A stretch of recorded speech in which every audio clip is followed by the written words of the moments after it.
पूरी आइन और संविधान के सामने रखकर बोला तो उस पार्टी का नाम मजलिस इत्तेहादुल मुस्लिमीन है।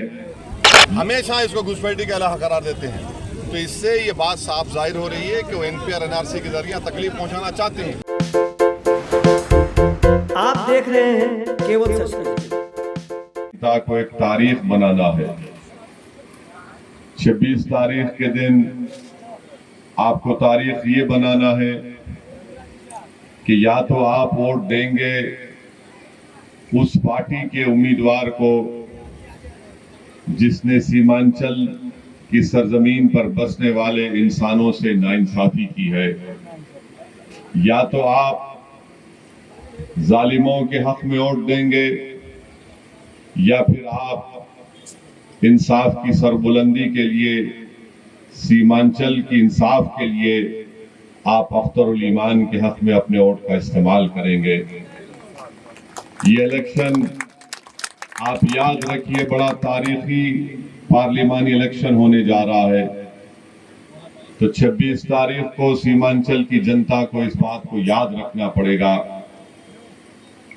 चाहे जेडीयू हो, राजद हो, कांग्रेस हो, बीजेपी हो। आप जानते हैं कि सीमांचल के नाम को अगर किसी ने अपनी जबान से अदा किया तो मजलिस इत्तेहादुल मुस्लिमीन ने अदा किया। ये तमाम दूसरी सियासी पार्टियां सीमांचल का नाम लेने से डरती थी, कतराती थी, उनको पेट में दर्द होता था।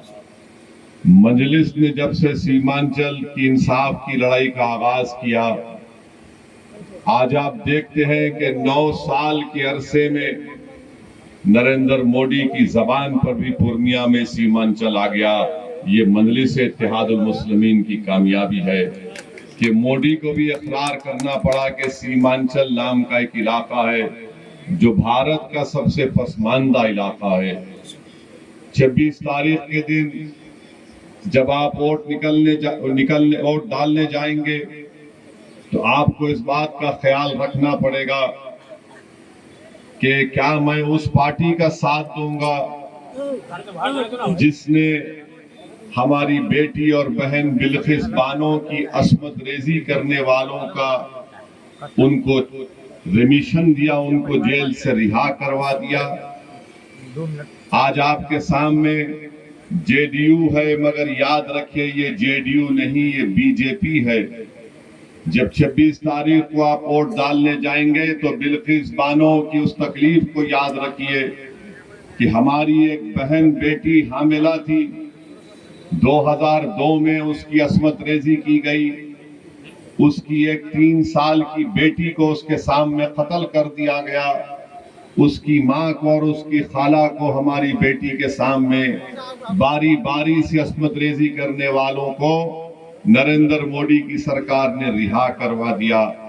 तो 26 तारीख को एक तारीख रकम करना है कि क्या हम उस पार्टी का साथ देंगे जो हमारी मां और बहनों की इज्जत नहीं करते।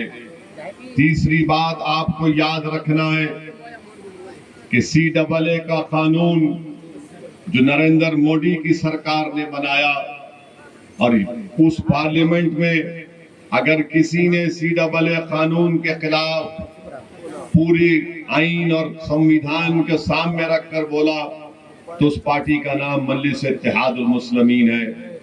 मैंने अभी पिछले पार्लियामेंट के सेशन में भी ये बात को कहा था, जो आखिरी पार्लियामेंट के सेशन में हमारा पार्लियामेंट का ऐवान में वैसा सेशन हुआ, मैंने उसमें कहा था कि तुम सीमांचल की जनता को घुसपैठी कहते हो, इसीलिए तुम CAA NPR NRC कराना चाहते हो।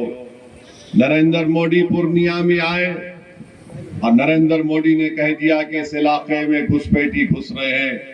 तो नरेंद्र मोदी तुमने बोल दिया कि तुम्हारी हकीकत क्या है।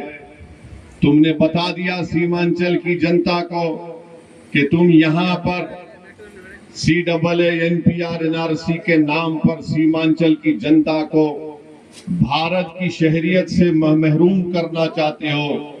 तो जब आप 26 तारीख को वोट डालने जाएंगे, ये सोच कर जाइए कि हम भारत के नागरिक हैं, हम घुसपैठी नहीं है। जो हमको घुसपैठी कहेगा हम उस पार्टी का साथ हरगिज नहीं देंगे।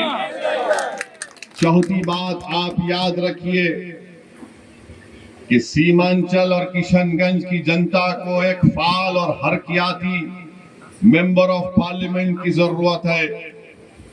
आपके सामने जेडीयू के मास्टर है, मगर ये नाम इसका मास्टर जरूर है, मगर इसका असली मास्टर आरएसएस और नरेंद्र मोदी है। याद रखिए, ये नाम का मुजाहिद है, ये नाम का मुजाहिद है, इसका मास्टर मोदी है।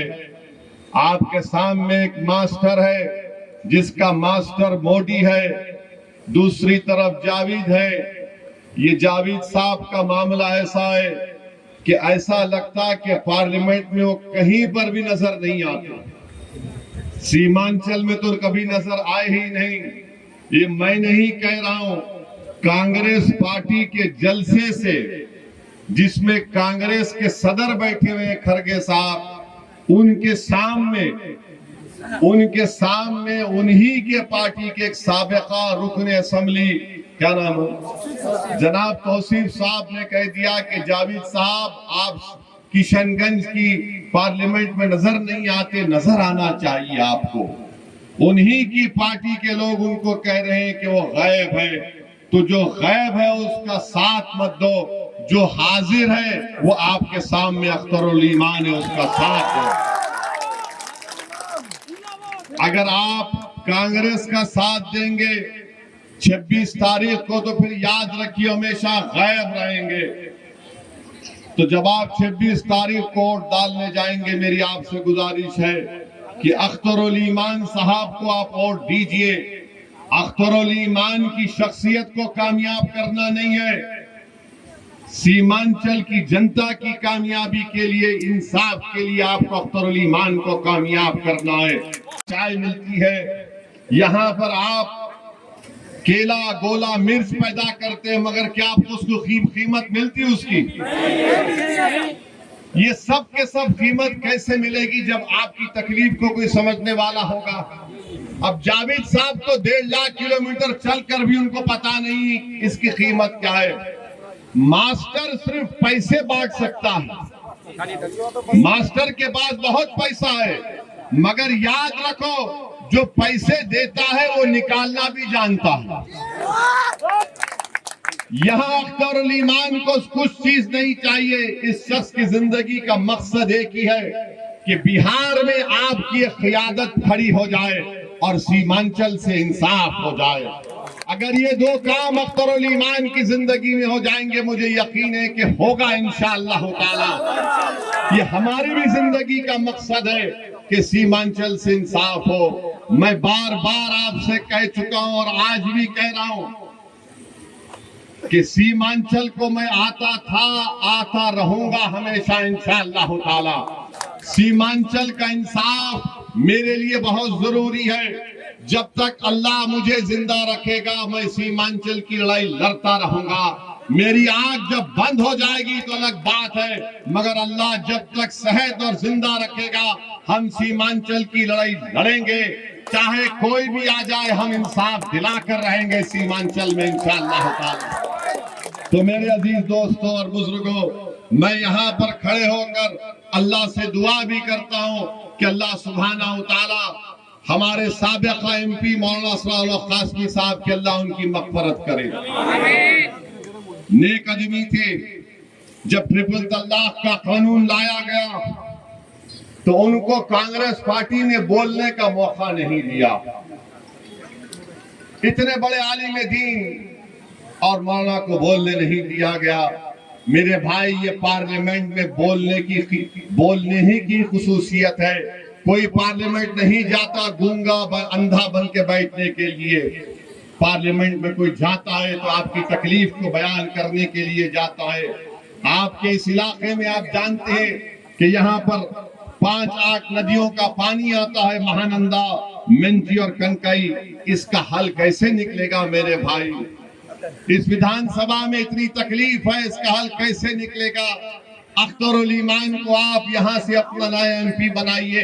हम आपसे वादा करेंगे इंशाअल्लाह ताला ये तकालीफ दूर होगी।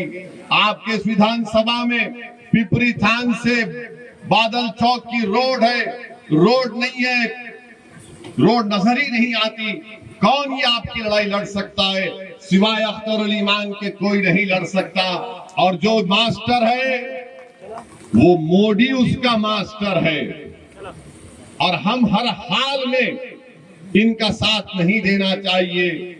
याद रखिए, मजलिस पिछले 10 साल से पार्लियामेंट में जितने भी कानून मोदी ने लेकर आए, मजलिस ने उन तमाम कवानीन के खिलाफ वोट दिया। CAA का कानून हो, ट्रिपल तलाक का कानून हो, बल्कि मास्टर से एक बात पूछ लेना और जावेद से भी पूछ लेना। पिछला पार्लियामेंट का आखिरी सेशन था तो हुकूमत नरेंद्र मोदी की पूछा कि 22 जनवरी को बड़ा तारीखी काम हुआ था, कोई तकरीर नहीं कर सका जो हम बेबाकी के साथ बता दिए।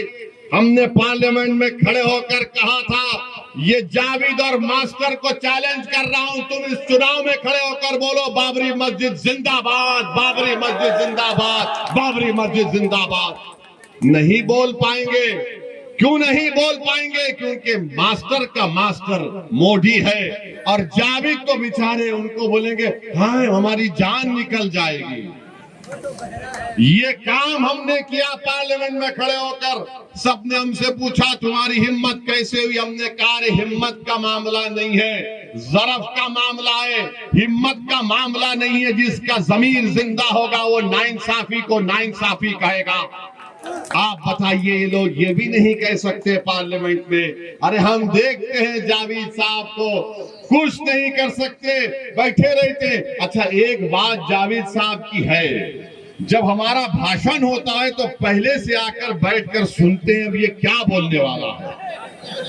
हम भी समझते हैं ठीक है, कोई सुन रहा है, सीख रहा है, तो हमको इतराज नहीं है, मगर इतना हमारा भाषण सुने तब भी मुंह में जबान नहीं आई, तब भी मुंह में जबान नहीं आए। हम तो समझ रहे थे कि हमारा भाषण सुनकर जावेद साहब भी एक मर्तबा कुछ बोल देंगे, मगर नहीं बोले। नहीं बोल सकते मेरे भाई। इन गरीबों की तकलीफ अपने सीने में महसूस करना पड़ेगा, नाइंसाफी को महसूस करना पड़ेगा, जुल्म को महसूस करना पड़ेगा, तभी तो जबान में तकलीफ निकलेगी, वो बेबाकी से अल्फाज निकलेंगे। तो आपसे एक ही गुजारिश है कि 26 तारीख के दिन आप लोग सुबह के वक्त अपना एक वोट का इस्तेमाल करिए, अख्तर ईमान को कामयाब करिए। किशनगंज की पार्लियामेंट की सीट से अख्तर ईमान को कामयाब करिए। हम आपसे वादा कर रहे हैं कि अख्तर ईमान को भी हम कहेंगे कि इनकी कामयाबी के बाद जितने विधानसभा किशनगंज पार्लियामेंट में आते हैं वहां पर अख्तर ईमान एक एक दफ्तर एक ऑफिस खोलेंगे। क्योंकि सीमांचल की लड़ाई अगर अख्तर भाई दिल्ली में लड़ेंगे तो आपके ठाकुरगंज की विधानसभा में अख्तर ईमान का ऑफिस होगा, वहां पर एक लड़का बैठेगा। आप कभी भी आकर अपनी तकलीफ को उसको बयान करेंगे ताकि आपके MP को मालूम हो सके। ये हम आपसे वादा करके जा रहे हैं। हम आपसे ये वादा नहीं कर रहे कि अख्तर ईमान 1.5 लाख किलोमीटर चलेंगे। अख्तर ईमान चलेगा जरूर, और आपको भी साथ में चलना पड़ेगा इंशाअल्लाह ताला। हम आपको बता रहे हैं आने वाले महीनों में इंशाअल्लाह ताला विधानसभा के चुनाव से पहले अगर आप हमारे साथ चलने को तैयार हैं, हमेशा इसको घुसपैठी का इलाहा करार देते हैं। तो इससे ये बात साफ जाहिर हो रही है कि वो NP और NRC के जरिए तकलीफ पहुंचाना चाहते हैं।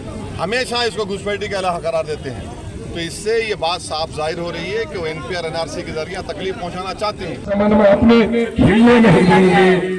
तीर अदावत की, दुश्मनी की, तीर अदावत की अपनी बस्ती में चलने नहीं देंगे। किशनगंज के जन में, यानी किशन पार्लियामेंट हल्के के किशनगंज के जन जवानों ने खाई है ये कसम, दलालों को नेता कभी बनने नहीं देंगे।